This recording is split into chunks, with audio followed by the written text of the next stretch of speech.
Good morning. We'll begin as soon as I see that we are recording.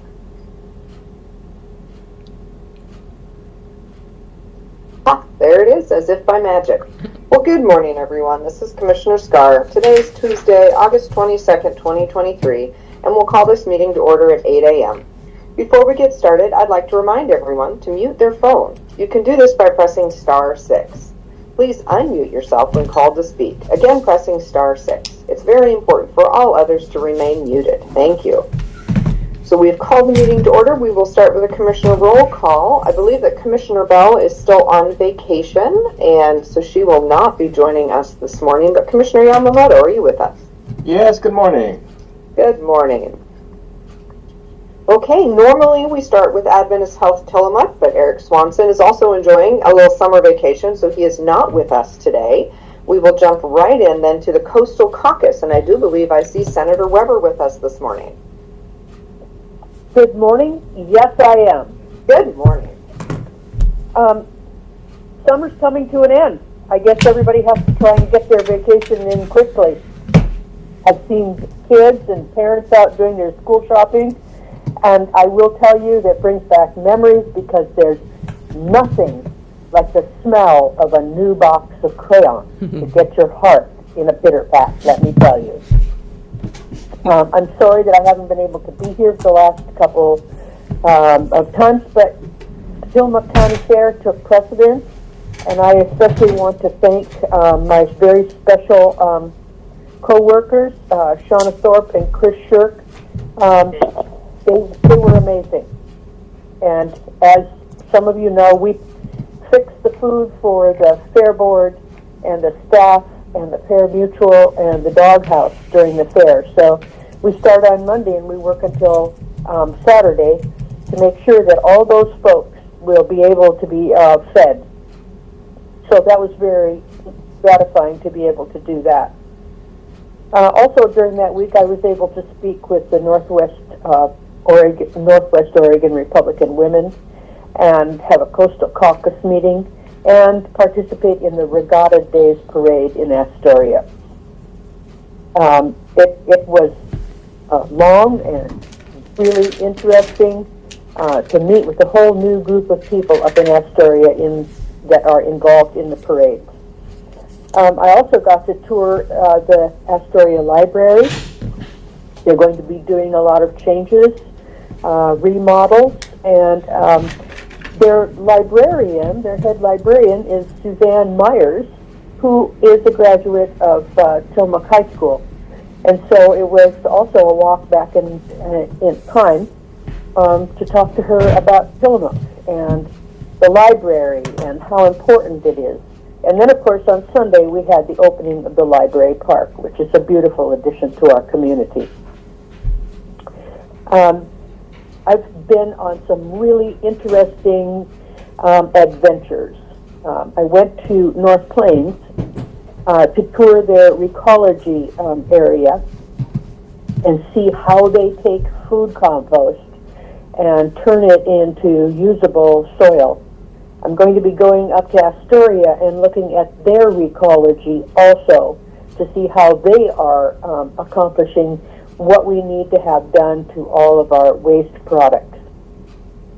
I met with the school superintendent from North Plains and the mayors and the city managers, and I'm working on meeting with the mayors especially to talk about how important what they're doing is. Now, the thing I'm seeing is that we have a lot of needs in our communities, and we have the need for a lot of employees. And because our revenues are not keeping up with the times, cities are struggling, especially to find money to be able to operate. And there are some interesting ways that municipalities are looking to make more funds available, and I'm sure that each of them is looking because services within the city, our streets, our water, our sewer, all of those things need to be maintained. And especially with the governor's wish to be able to build 36,000 homes a year.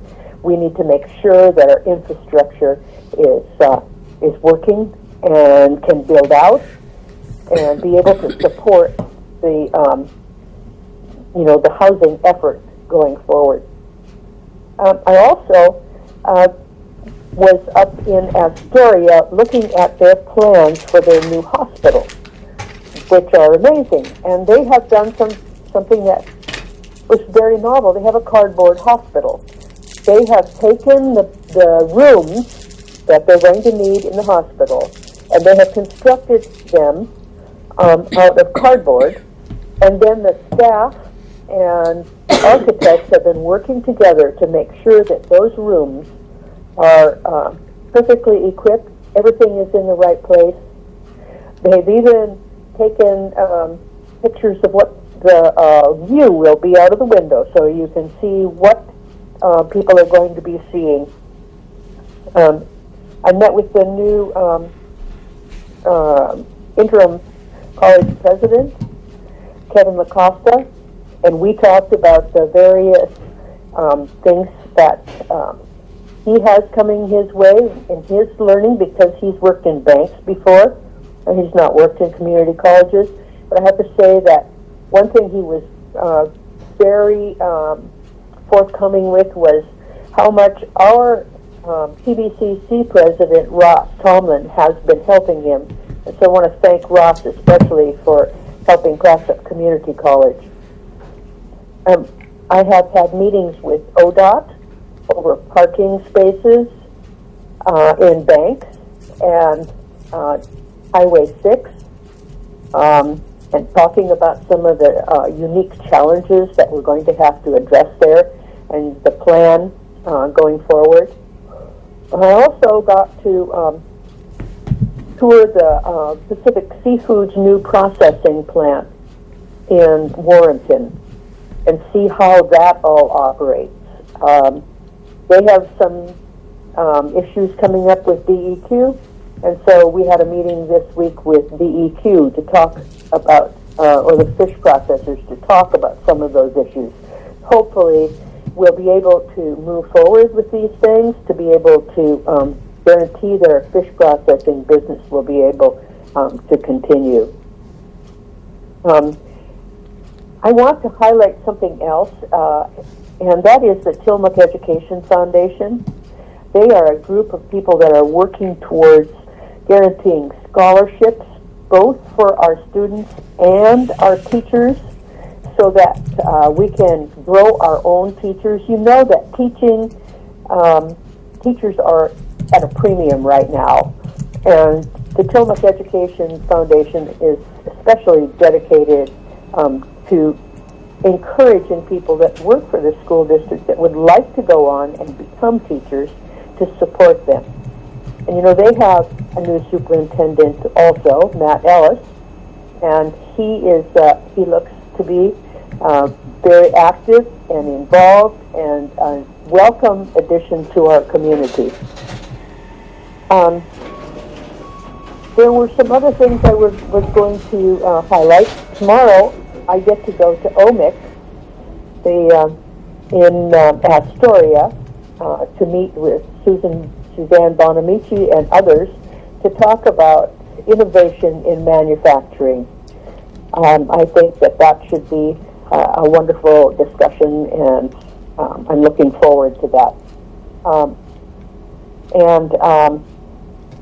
Let's see, what else? I think I'm just about at the end of my list, but I want to recognize someone else, and that is the Marie Mills Foundation here in town and what they are doing for our disabled community. They are to be commended for all of the work that they are doing to guarantee security for our citizens. And I also want to tell Cassie, happy retirement. You're going to love every minute of it. But there's a lot of people out there that are thinking that you might want to help them. And so I'm hoping that that's going to come true. So with that, I have about 17 other things I could talk about, but I think I'm about to reach the limit. of my time here. I want to thank you for making this possible. And Aaron, with the 80th anniversary of the Air Museum this weekend, which was also another great event, and some other things, I think I got to see you just about every day this week, and it was sure a pleasure to be able to work with you. Thank you, Senator. Thank you. Yes. Thank you. It was a fun week. I think the Senator and I did see each other just about every day. Lots of good things going on in the community, and I just appreciate you being here with us, and I appreciate your presence and just how available you are in our community. I think that that's something that not everybody has. They don't get to walk down the street and just wave and say, "Hey, Suzanne," and chat with our senator. So thank you for being with us. Okay, we will move on. Next would be the Tillamook County Community Health Center. Hi, good morning, Commissioner. This is Ed Colson with the Health Department. Good morning, Ed. Good morning, and good morning, Tillamook County. Well, from your head to your toes, we care for all of you.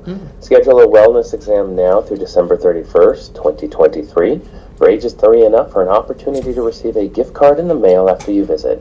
This is our way of thanking you for taking charge of your health. Now, the wellness exam may include a physical exam, immunizations, in-clinic lab testing as needed, dental, health, nutritional, and vision screening. These annual wellness exams meet the criteria for sports physicals and have no out-of-pocket costs for the exam and labs that can be done in our clinic. So learn more at tillamookchc.org and call 503-842-3900 to schedule. All of our providers are accepting new patients. Yesterday, we were able to participate in the North County Houseless Connect at Nehalem Bay United Methodist Church. The mobile clinic was on site with our dental staff, and our harm reduction staff ordered wound care supplies and offered wound care supplies and Narcan. We want to give our thanks to CARE and all the other organizations who participated. Now, Tillamook County's second annual Overdose Awareness Day is coming up, the 31st, from 4 p.m. to 7 p.m. at the Blue Heron. This annual campaign aims to end overdose, remember without stigma those who have died, and acknowledge the grief of the family and friends left behind. Please come explore our resource fair with local organizations that support ending overdoses right here in Tillamook County. There will be crafts and activities for all ages. Free food will be provided by the food trailer at the Blue Heron for the first 100 folks that arrive, with musical guest Eric Sappington and Mercury Coast being there. Please wear purple to the event to show your support. For even more information or questions about the events, check out our Facebook page, or you can call 503-842-3934. You can also head over to fentanylawarenorthwest.com for local resources around naloxone. Our dental health, we are now providing dental services on our mobile clinic up north. The mobile clinic is stationed in Nehalem at the bottom gravel parking lot on the corner of 101 and 7th Street, while we're providing dental services to our North County residents. The mobile clinic will be stationed in Nehalem the 2nd and 4th Monday of every month, and the schedule is now open. Give our dental staff a call at 503-842-2356 for more information and for help booking your appointment there in North County. And lastly, this next school year will be starting soon.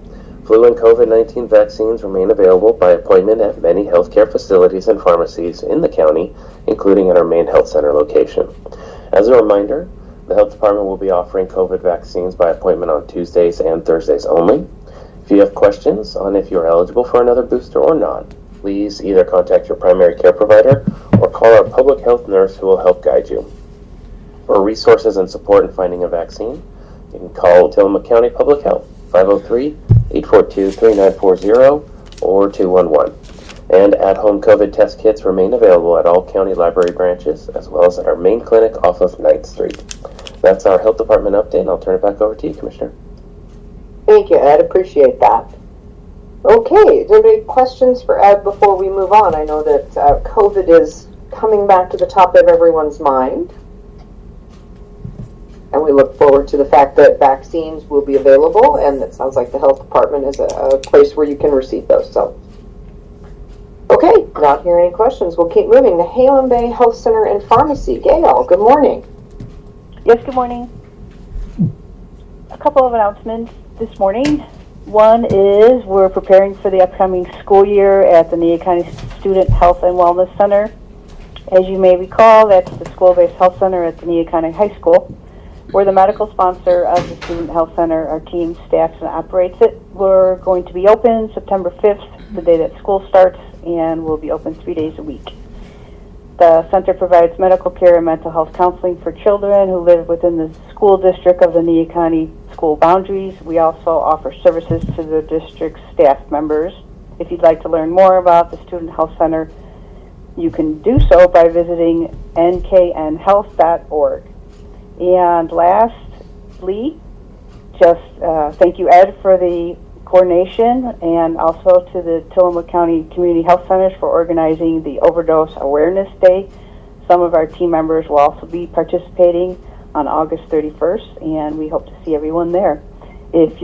Otherwise, we're here to serve you. If you're interested in scheduling an appointment with one of our medical providers, give us a call at 800-368-5182 for more information. Thank you. All right, thank you, Gail. Appreciate that. Okay, next would be Tillamook Family Counseling Center, and it's niggling in my brain that Frank was out of town, but I'm going to give just a moment just in case I'm incorrect. I am back. Oh, and, welcome back, Frank. You're on a different number. You fooled me. I know things are a little bit different, and at least just for today. And I am. This is Frank Cannon Williams, Director of Tillamook Family Counseling Center, Behavioral Health Services for Tillamook County residents. For information, questions about appointments, any of our services, you can reach us at 503-842-8201, and you can also reach us at 1-800-962-2851. I appreciate the lead-in relation to the overdose event in the community on August 31st, and a number of our peer specialist staff will be on hand in partnership with health department staff and staff from the Reinhardt Clinic to provide some support services and information regarding overdose and any other questions and concerns that one may have in relation to substance use. Thanks for that lead-in, and again, 503-842-8201, and I would take any questions that anyone may have. Thank you, Frank. Okay, any questions? Not hearing any, we will continue down our agenda. Next would be the sheriff. I see Sheriff Brown is with us. Good morning. Good morning. Can you hear me okay? Yes, we can. Good. Just a reminder that we still have multiple positions open within our office. Everything from certified in all three divisions to records clerk, and those, I believe, close this Friday. So if you know anybody that's interested, or if you are interested yourself, please don't hesitate to apply. And I don't really have anything else, and I can take questions if need be. Thank you. Are there any questions for the sheriff? All right, not hearing any, we will move on. Typically, we would hear from the Emergency Management Office today from Randy Thorpe, but we have a big event going on out at the Port of Tillamook Bay. It is Able Readiness 4, I believe they're calling it, and we received a couple of Connex boxes recently that I know Randy has talked about that contain within them full response kits, I guess, for some form of major emergency. They include tents to shelter up to 80 people, includes the food, includes medical care, includes a command tent. There's just a whole bunch of stuff in there that once pulled out and set up would really create sort of a village of its own to help support and shelter victims in the event of a major catastrophe. And to today and tomorrow, we have a group from Oregon DHS Emergency Management that is at the port. This morning, as we speak, they are meeting and laying out their plan for everyone who's participating, and they will be deploying those entire little tent villages along with the food and everything as an example to show us how it works, to train us, to prepare us. So the commissioners will be out there tomorrow. In fact, our morning commissioner meeting will occur at the Port of Tillamook Bay inside the command tent, utilizing their temporary technology. So everybody keep your fingers crossed that you all can see us and hear us and participate well with us tomorrow. We are assured that the technology's been tested and it will be a go. So it's an exciting opportunity for our community. We, I think, are one of the first to receive the Connex boxes and to go through this training and preparation. So if you're driving by the port, don't be surprised if you see a tent city set up in the area. I think it's next to the UPS drop-off site there, which some of you may know. It's kind of hidden by corn this time of year, but that's the area I believe it will be in. So we look forward to being out there, and so we excuse Randy from being here today since he's out there with ODHS getting all that set up. All right, we will move on to the Board of Commissioners. Commissioner Yamamoto. Yes, good morning. So I need to go back to the fair for just a moment. The fair was a great fair again this year. Friday, I don't think I've ever seen the parking lot as full as it was. In late afternoon, the parking lot was absolutely full, and there seemed like there were hundreds of cars on 3rd Street and trying to find a place to park to get into the fair. It was just a terrific fair, nice and warm. It started off on Wednesday with a little bit of mist and maybe a little bit of rain, a little cooler, but from there on, the days just got better and better, culminating in Saturday. Bright, warm day, and I just have to tell you, the weather over the past few days, it just has that little hint of fall in the air already. And to me, it's a little early, but I guess we're going to have to wait and see how this goes. I know we're going to warm back up again, well, at least we should. But yeah, the weather is just changing a bit, and I guess it's something that we just need to expect. So I'd like to talk a little bit about a tour planning with Tillamook Working Lands and Waters Cooperative. We do regular tours, a lot for state representatives and senators and commissioners from across the state. We're really going to concentrate. We've got a tour coming up September 14th, which is a Thursday. And here we're concentrating on local VIPs. And so from our clerk's office, I got a list of special districts.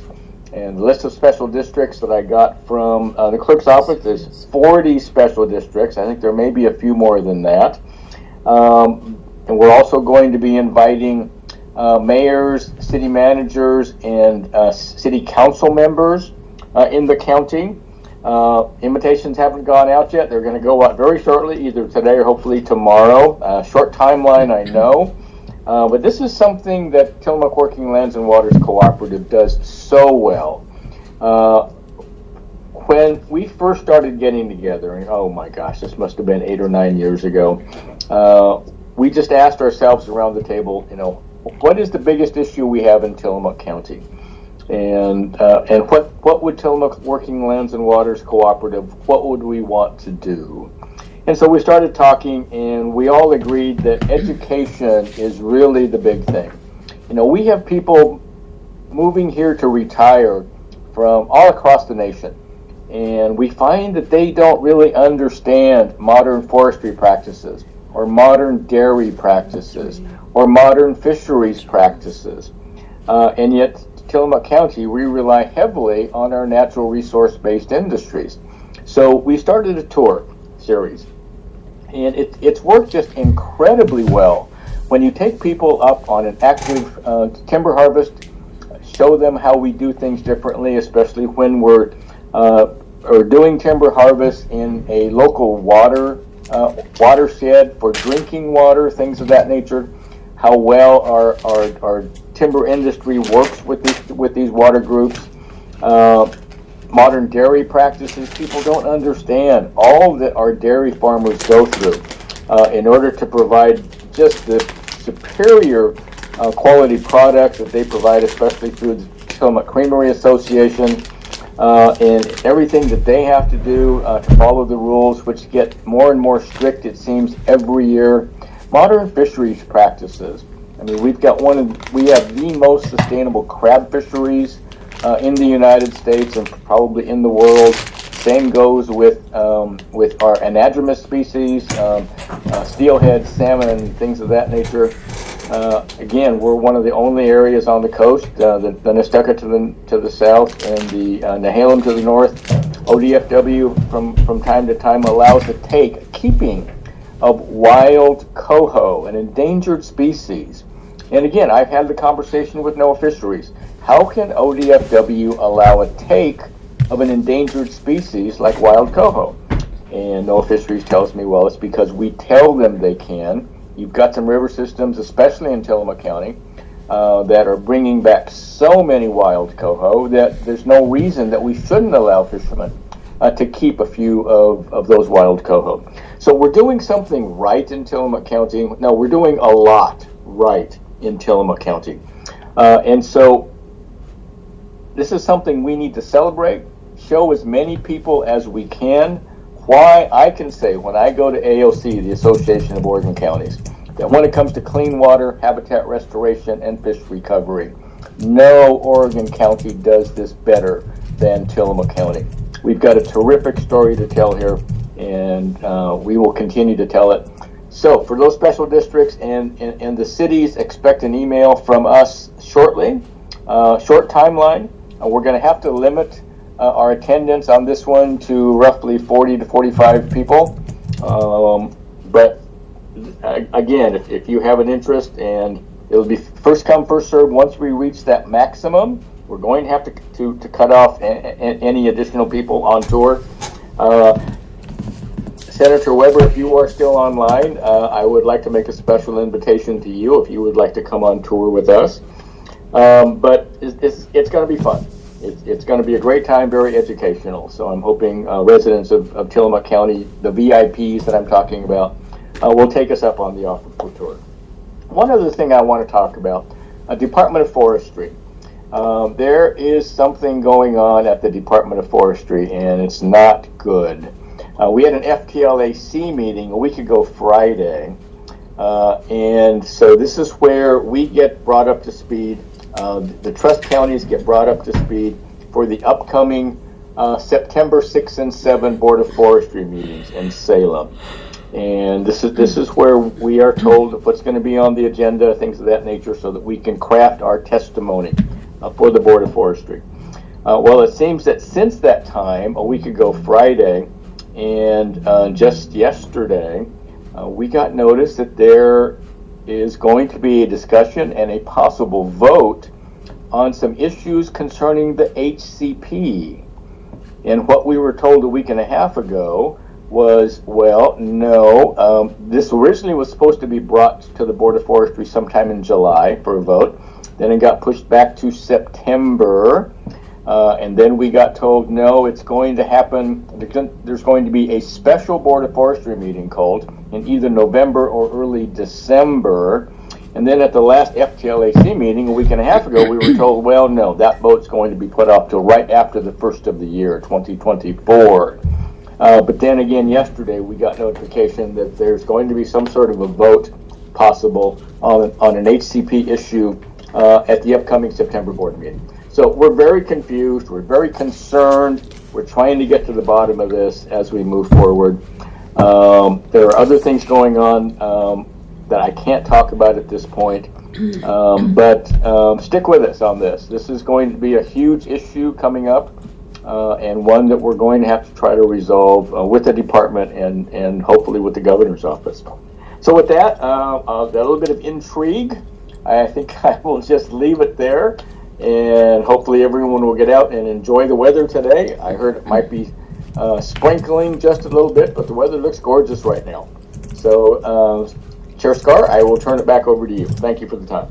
Thank you, Commissioner. Okay, so let's see, I've got a long list of things, but I'll try to hit on the quick ones first, and then I'll go a little in depth on a couple of them. Had the opportunity on Sunday to be at the Maxwell Library Park opening, which was fabulous. For any of you who are not familiar with Maxwell Park, you should check it out. So it is immediately to the west of the main library. It was officially open this weekend. There just a great place to relax and enjoy. There are benches to sit under the trees and just enjoy some quiet. There is now a stage that is set up there, which can be reserved through the library itself if you want to have an event there. Perfect for some sort of musical event or theatrical event. So it's a great park, and I learned a lot about it this weekend. We had two amazing volunteers in our community, Stu and Clarice Maxwell, who really spearheaded the vision of this park, and it is named after them for that reason. So if you want to know more, please visit the park first and foremost, but also you can go to the Library Foundation's website and just learn more about Stu and Clarice and a little bit more about the project itself. But it's a great place to hang out. So as we get our sunny days back toward the end of this week, great place to go visit. I also was at the Hangar B dinner, as Senator Weber indicated. It was a great event, an opportunity to celebrate the 80th anniversary of that facility, and I encourage people to learn more. They had an open house that day where it was free to visit the Air Museum, and in talking with their director, Rita, she said it was amazing the number of people from Tillamook County who came to take advantage of that free day and just said, I've never been here. This is a treasure that we have in our community. It is one of very few remaining blimp hangars constructed completely of wood. I mean, it is a historical facility, and it's very unique. So take the time to visit that in our community. There is work afoot to save it because there are maintenance needs for that facility that funding has to be raised for. So learn about it, get involved in it. Let's keep that for generations to come in our community. Just a quick announcement. Thank you to Tassie for her 33 years of service to Tillamook County. There is a retirement party for her this week. It's on Friday from 1 to 3 at the library. We invite everyone to come out and thank Tassie for her commitment and her hard work, and give her a good send-off as she leaves the county. And as Senator Weber indicated, there are so many things to do when she retires, so Tassie better hang on to her hat, because I'm sure there will be a lot of people who are anxious to get her to volunteer with their organizations. I'm going to use that as a quick springboard just to let folks know that as with the vacancy of Commissioner Yamamoto in his retirement, where Commissioner Bell and I will need to appoint a replacement for Tassie's vacancy, we will also need to appoint a replacement. But I want to give just a quick, teaser about these two different processes and why they're different. So as you know, we've talked about the process to replace the commissioner, and it will include a request for those who are interested, which is open right now. If you go to the county's webpage, you will see on the home page a place where there is information about how to put your letter of expression of interest in if you would like to serve as Tillamook County's commissioner, position number 2 for the coming year after Commissioner Yamamoto departs. And we will be doing a public process related to that. While there is not a special election and it will not be a vote, we are following Oregon statutes, which indicate you do not do a special election in this situation, you appoint. So for the commissioner, we're following that process where there will be a public expression of interest. And I want to talk about Tassie's position for a minute because it's a little bit different. We will have a full discussion of this tomorrow at our commissioner meeting with all commissioners weighing in on the process. But the traditional process for replacing a clerk or a treasurer, positions at the county where they have a deputy. Traditionally, that deputy is appointed into an interim position because that deputy has all of the knowledge and experience to run that department and to meet the requirements of, in this case, all elections for the next year until there is a newly selected clerk from the voters. So we will be talking tomorrow to confirm that we will follow past practice and precedent and that we will appoint an interim clerk that would be the deputy clerk from her office. So I just wanted to kind of chat about that, because I will say for myself, I was confused as to how we choose our process. Why is one a very public process to replace someone that the voters would typically choose, while another one is not a super public process, but rather is a more cursory standard appointment? And it's because there is no deputy for a county commissioner.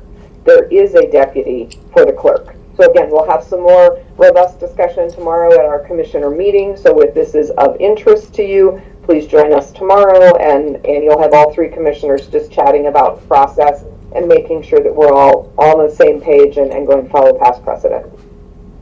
Okay, the other thing I guess I wanted to talk about with a little more depth is I had the opportunity on Friday to sit in on Senator Wyden's tour, the Bounty of Oregon. He has been visiting different counties and really focusing on what the agricultural pieces are in the counties, and hearing from the agricultural producers and providers what are their needs, what are their concerns related to both state and federal legislation. So I had the opportunity to be at that table along with many of our dairy farmers at that table, along with Heather from Zwald Trucking, which is obviously our milk carrier in this county, really talking about what are the needs agriculturally and concerns. And one of the ones that came up that was huge was, of course, the biological opinion, which you've heard us talk about regularly here and throughout the community. That biological opinion from FEMA is going to significantly impact how people work and develop in our floodplains. So that was definitely on the minds of the folks in the table. Regulations of all kinds. There were some concerns about how waste is regulated and what the requirements are for that on a dairy. There were some very interesting and innovative programs coming out of other states across the nation that they were asking Wyden to take a look at, and so that will be on the table. The other thing that came up was housing, and I'm going to dive a little deeper here because you all know how I feel about housing and the importance of housing in our communities. And what came up was around workforce housing and the importance of having workforce housing in our communities. And there was some information shared about affordable housing that wasn't accurate. And I think it's important because I think what it points out is just that there's so much that we don't understand about the details and the requirements as they apply to both affordable and workforce housing. So I want to talk just a little about that today in kind of an educational sense to just let people know. So when we talk about affordable housing, it is an official definition that comes from federal housing, from HUD. And it's because affordable housing is constructed with tax credits from the federal government. And those tax credits require you to limit the income of people who are going to be in that building, because it is specifically intended to help folks at the lower levels of income. So you cannot make more than 60% of the area median income. And I think that people hear that and they go, but what does that really mean? That doesn't mean anything to me. And I can understand that. So I wanted to just kind of clarify what those numbers are.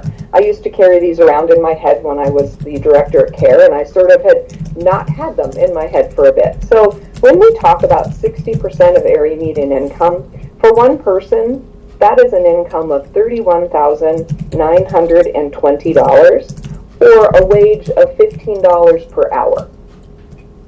Right now, the minimum wage in Tillamook County is $14.20 per hour. So one person working full-time at minimum wage can live in an affordable housing building. If that person also has a second person in their household, most commonly that's a child. This is where a lot of our single parents find an affordable place to live. They can be making $17.53 an hour and live in affordable housing. So working full-time at a wage of $17.53, they can live in affordable housing. If an adult has two children, they can be making a wage of $19.73 per hour and live in affordable housing. And I think this is important because there is a sense that affordable housing is only for people that don't work, whether that is seniors on Social Security, whether that is families where they're receiving state assistance. And just to be clear, that is not in fact the reality. So we have a lot of folks living in our affordable housing who are working full-time and making somewhere between that $15 and $19.73 an hour. So it's important. The other thing that I heard in that meeting from someone that was a misunderstanding is that when someone's income increases and they're already living in an affordable housing complex, that they get kicked out. And that's not true. So when someone moves into affordable housing, they are able to stay. If their income increases, their rent will increase if their income goes over the 60% of area median income, but they're not required to move out. There's a concern that people are disincentivized to work harder or earn more, and I just wanted to be clear that also was not factual.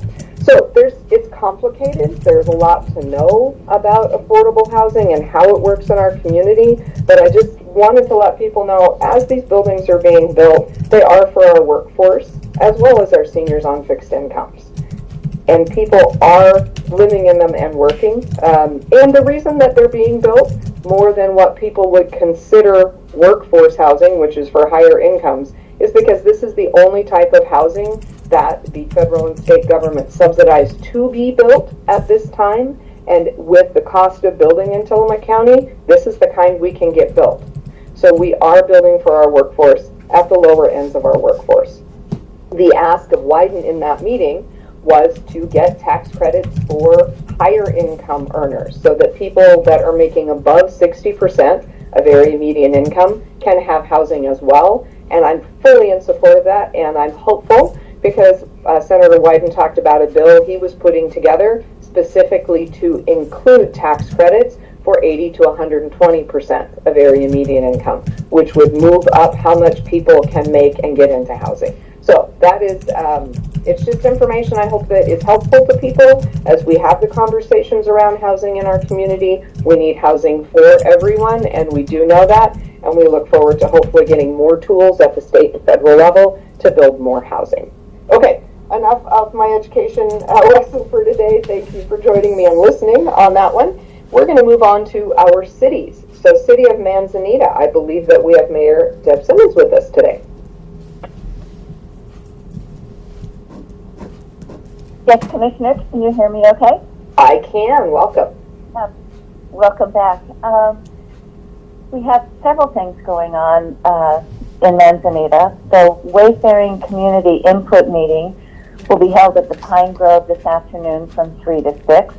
This is hosted by the Tillamook County Visitors Association. The Mayor's Monday on August 28th has to be canceled, and there will not be a session on Labor Day weekend, so the next meeting will be September 11th at the library.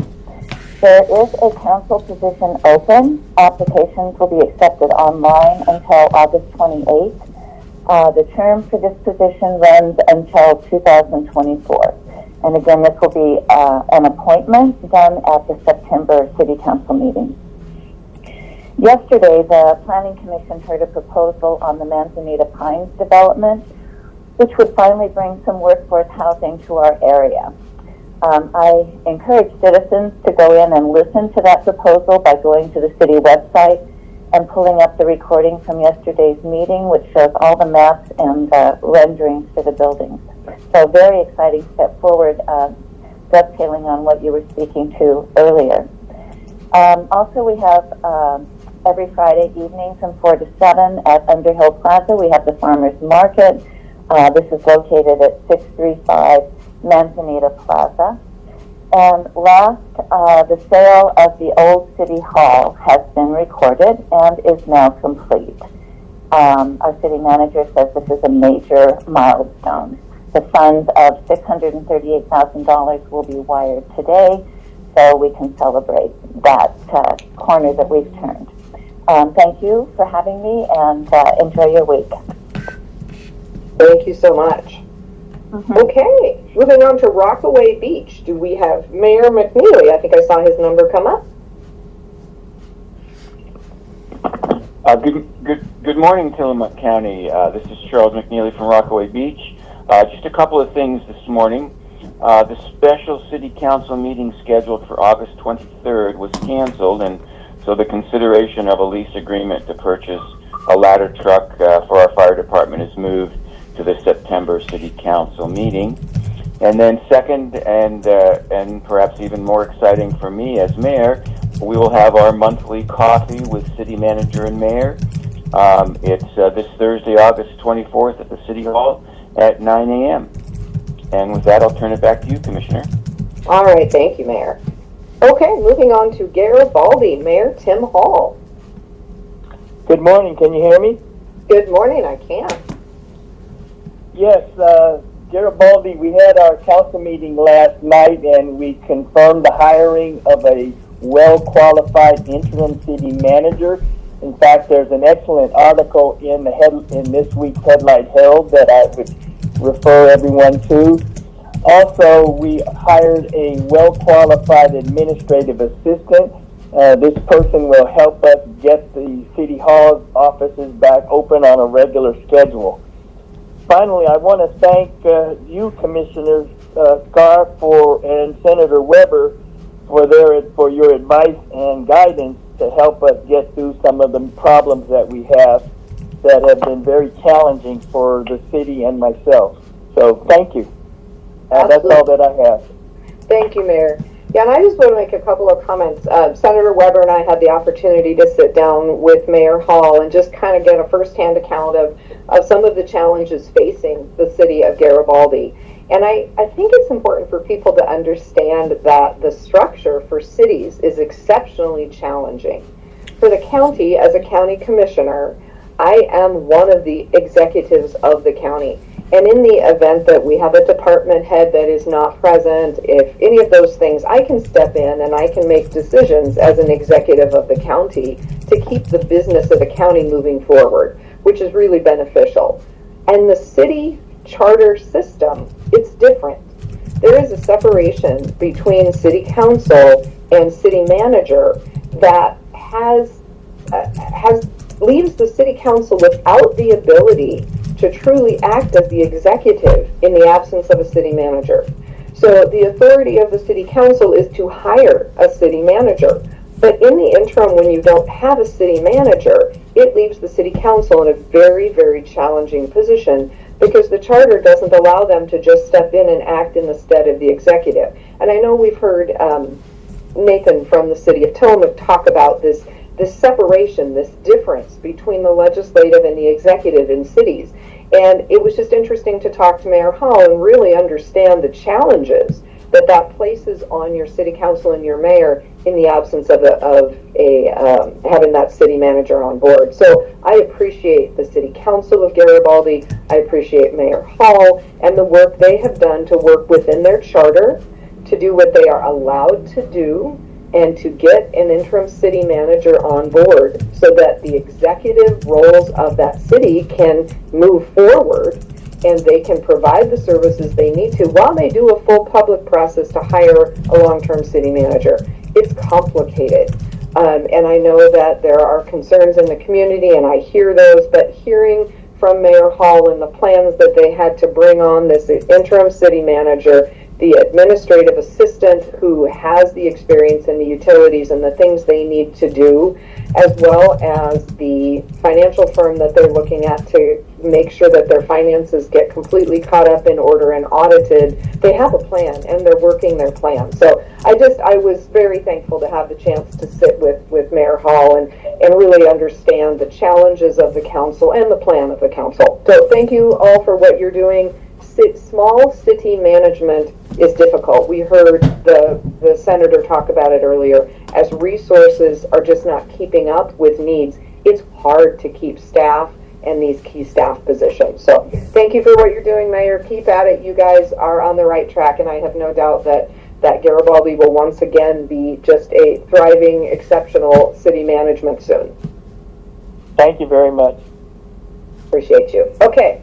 Moving on to Bay City, and I believe that we're going to have interim Mayor Kathleen Baker with us today. Are you with us, Mayor?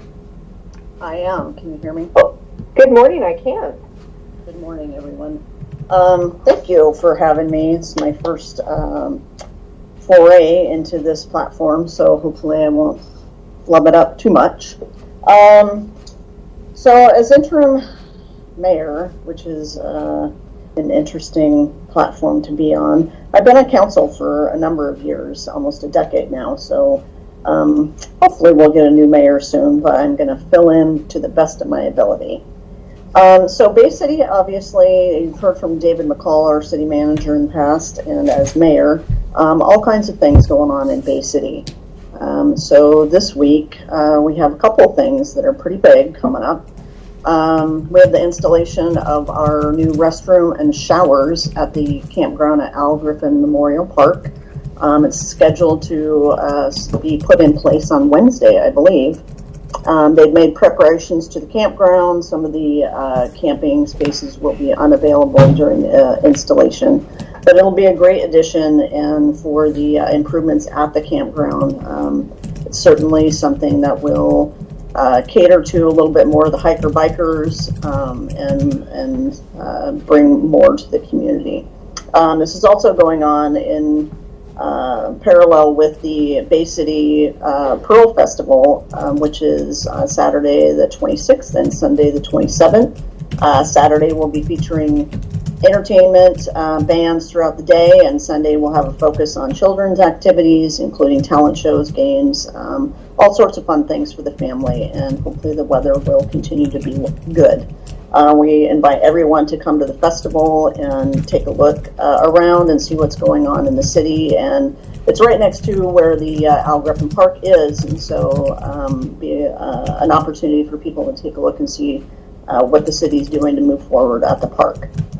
Also, we have some of the wayfinding signs going up. The program for the wayfinding has been moving forward at a pretty good rate here in Bay City.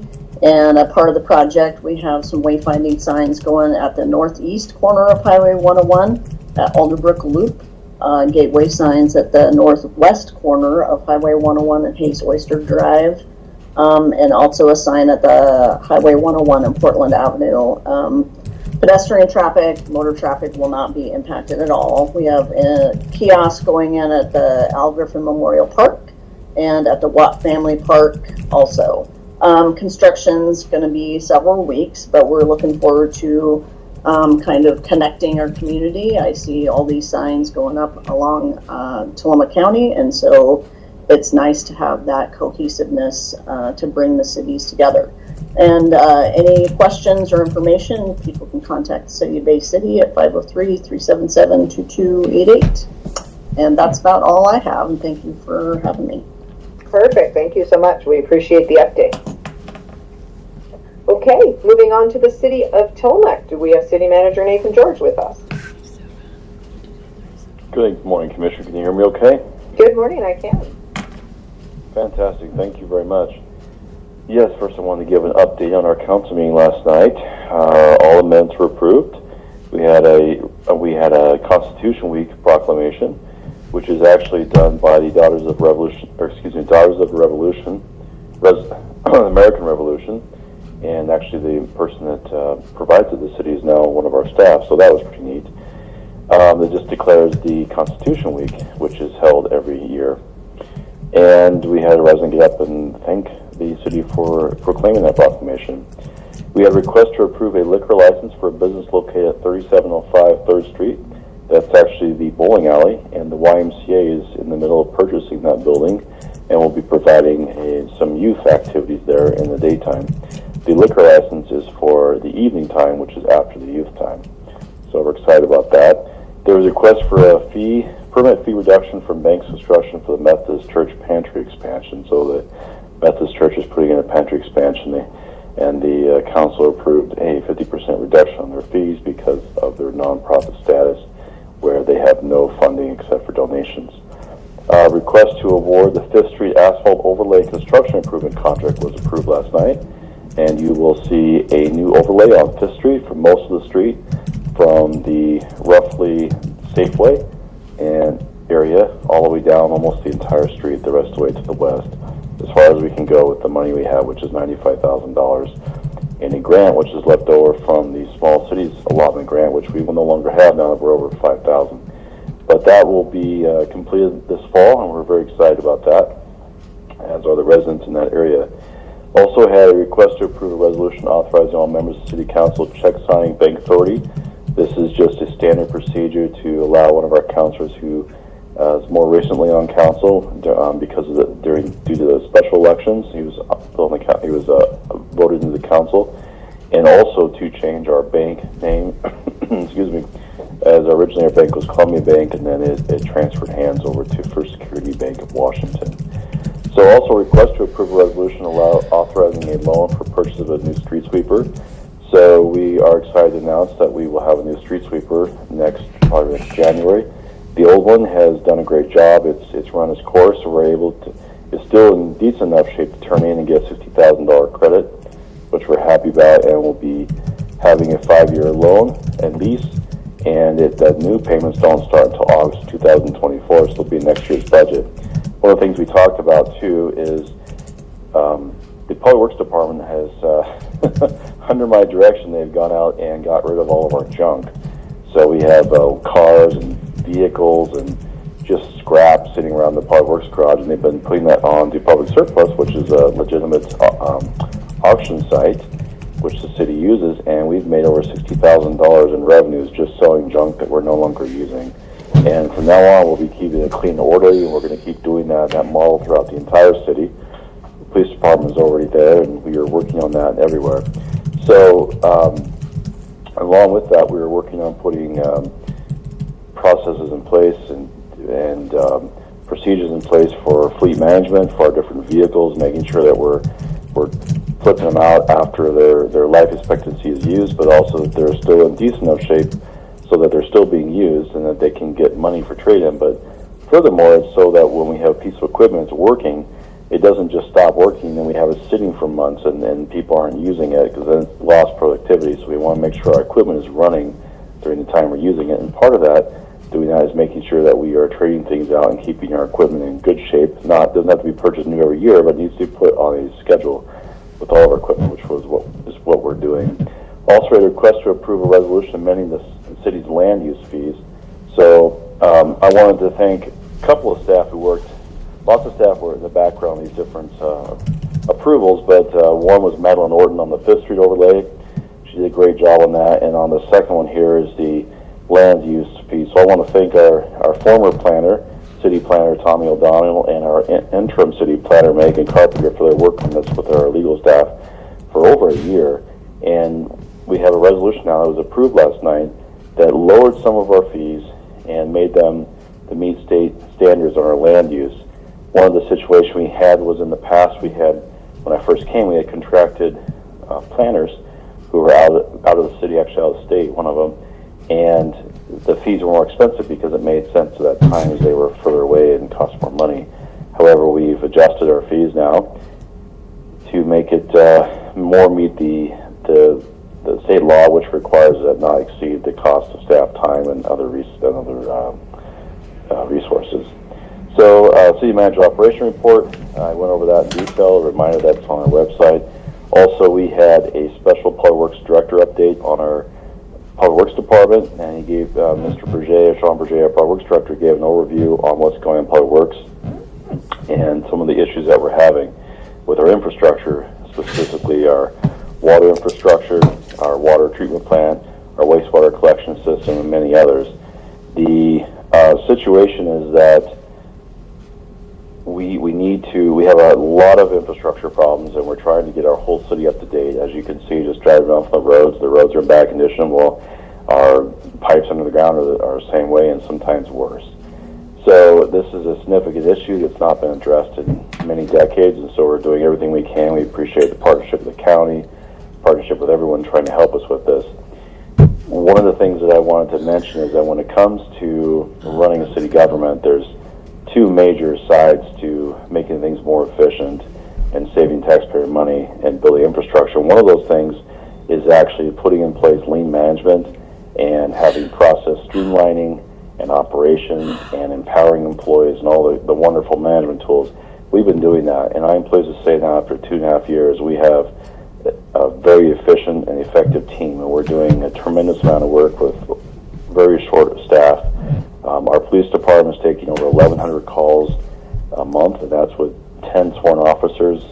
We have, our Public Works, our streets division has one person handling all of our parks, our stormwater, our streets, and the list goes on. So very excited to state that. Also wanted to say that we need revenue, and so we talked about this with council, and council has a special task force will be looking at revenue sources.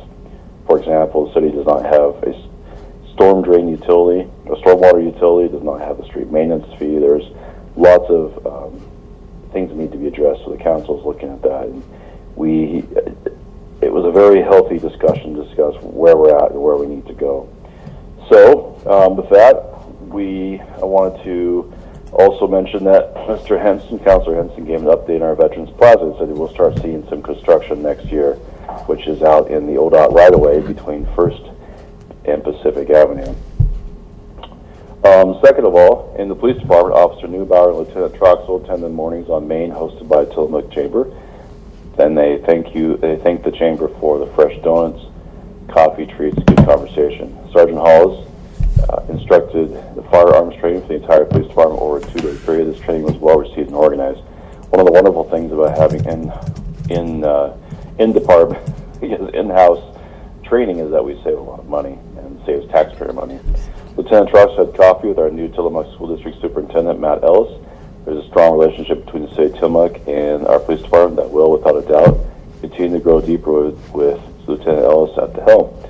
The police department continues to work with local partners, laying a solid foundation for the responses of those experiencing homelessness. And for those who don't know, Lieutenant Truss is our city's homeless liaison, has been representing the city well and working with our county and other partners, especially CARE Inc. This week, public safety officials met to further discuss the future of the public safety radio system in Tillamook County. This is a great conversation with lots of ideas brought to the table, and Lieutenant Troxel was present representing the city. In the Public Works Department, all summer long, Tillamook County has been experiencing beautiful weather. Well, this is great for locals and visitors alike, has also resulted in significant decline in the water's reserves, city's water reserves. However, this is only one component of this issue due to the low waters driven by warm and dry weather, outdated hardware and software from the 1980s. Our plant came online in the early 1990s, and the software and the hardware and the computer system for it was from the 80s. So the experiences we've been having with issues breaking down, we've had to have a tech come in from the east, and the tech has to literally buy parts off of eBay to try to fix our system, and it's still broken, parts of it. Also, in high water consumption rates, distribution system, among other variables, the city's water system is very vulnerable, so we're working on that.